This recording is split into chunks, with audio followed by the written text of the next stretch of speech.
너 허파에 바람 들어갔니? 왜 자꾸 그렇게 웃어? 네, 안녕하세요. 박성동 원장입니다. 오늘 짱이지 않냐 6번째 시간. 실없이 계속 웃는 사람을 보고 또 허파에 바람 들어갔니? 왜 자꾸 그렇게 웃어? 이렇게 표현을 하죠. 이럴 때 허파에 바람이 들어갔냐는 뜻이 무엇인지 단어의 뜻도 알아보면서 한의학적으로는 어떤 의미로 해석할 수 있는지 알아보도록 하겠습니다. 허파에 바람 들어갔냐? 라는 검색을 해봤더니 대부분 거의 100%의 포스팅들이 기흉이라고 말합니다. 기흉은 질환명인데요. 폐에 구멍이 생겨서 폐에 들어있는 바람이 빠지고 폐가 쪼그라드는 질병인데, 그렇게 됐을 때 나타나는 두 가지 증상은 호흡곤란과 심한 통증입니다. 그런데 우리가 일상생활에서 쓰는 허파에 바람 들어갔냐라는 상황은 전혀 이것과는 관계가 없죠. 혼자서 좋아서 또는 뭔가 기대에 차서 실없이 웃는 사람을 이렇게 표현하는데 이게 질병과는 전혀 관계가 없단 말입니다. 그래서 생각해 봤습니다. 과연 이때 허파에 바람 들어갔냐라는 내용은 무엇일까? 단어적으로요.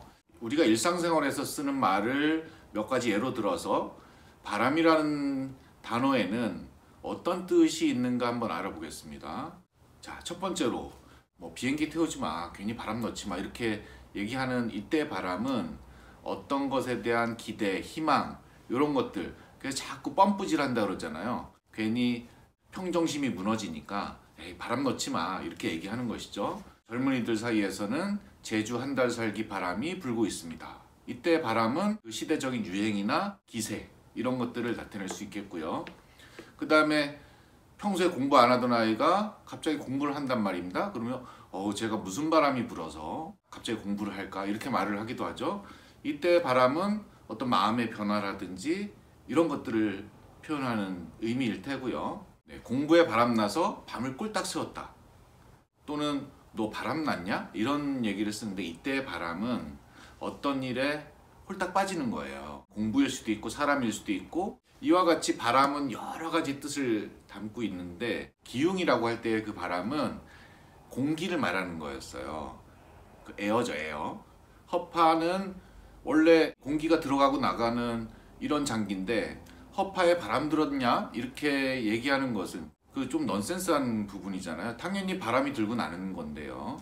그래서 이때 허파에 바람 들어갔냐라고 할 때 바람은 우리가 말하는 공기가 아니고 어떤 일에 대한 기대나 희망 또는 들뜬 마음을 나타내는 그때 쓰는 바람, 허파에 바람이 들어가서 괜히 실실 웃게 된다 이렇게 해석할 수 있겠고, 이 경우에는 왜 허파에 바람이 들어갔냐라고 했을까?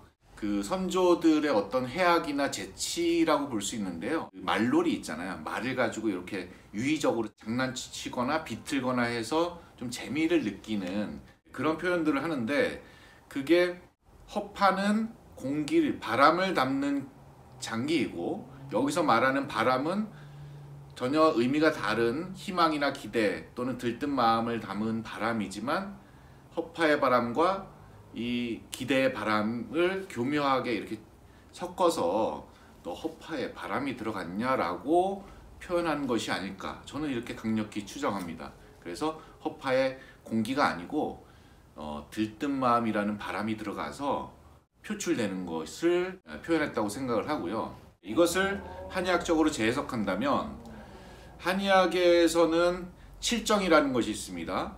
희노우사 비공경, 7가지의 감정을 인간이 표출한다고 보고 있는데, 이 칠정의 기운이 너무 과할 때는 이게 질병이 된다고 했는데요. 그 희라고 하는 기뻐하는 마음이 너무 과했을 때 어떻게 되냐 하면 희즉기환이라고 해서 기가 늘어진다고 봤습니다. 한의학에서는 이 폐 기능 중에 하나를 말할 때 숙강 기능을 이야기합니다. 청숙하강의 준말인데요. 폐의 기능은 어떤 맑은 기운을 수렴해서 아래로 내려보내는 것을 폐의 기능이라고 봤는데, 너무 기뻐한 나머지 기가 풀어져서 이 수렴하지 못하는 상태에 다다르면 폐의 숙강 기능이 무너져서 아래로 담지 못하고 위로 다 흩어져, 그래서 실실 웃음으로 다 기운이 흩어져 버리지 않는가라고 저는 이제 추정하는 바입니다. 문학 작품에도 이런 표현이 나오는데요. 박완서님의 그 살이 정말 거기에 있었을까라는 책의 내용을 한번 읽어보겠습니다. 우리는 가끔 눈만 반짝이는 얼굴을 마주보고 허파줄이 끊어진 것처럼 허리를 비틀고 한없이 웃어 제끼곤 했다.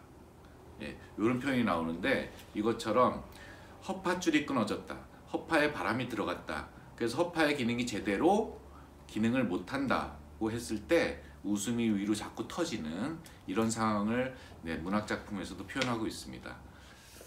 오늘의 결론입니다. 허파에 바람이 들었다고 할 때 이 바람은 공기를 뜻하는 게 아니고요, 어떤 기대나 희망이나 들뜬 마음을 뜻하는 바람 있죠? 그 바람이 허파에 들어와서 그 사람의 마음에 이게 내재하는 거죠. 혼자 마음속에 어떤 즐겁거나 기쁜 그 상상이 들어와서 다른 사람은 영문을 모르는데 혼자서 실실거리고 희죽거리는 상황을 보았을 때 이런 표현을 쓴다고 할 수 있겠습니다. 오늘 허파에 바람 들어갔냐라고 하는 표현에 대해서 알아봤고요. 다음에 더 재미있는 내용으로 찾아뵙겠습니다. 감사합니다.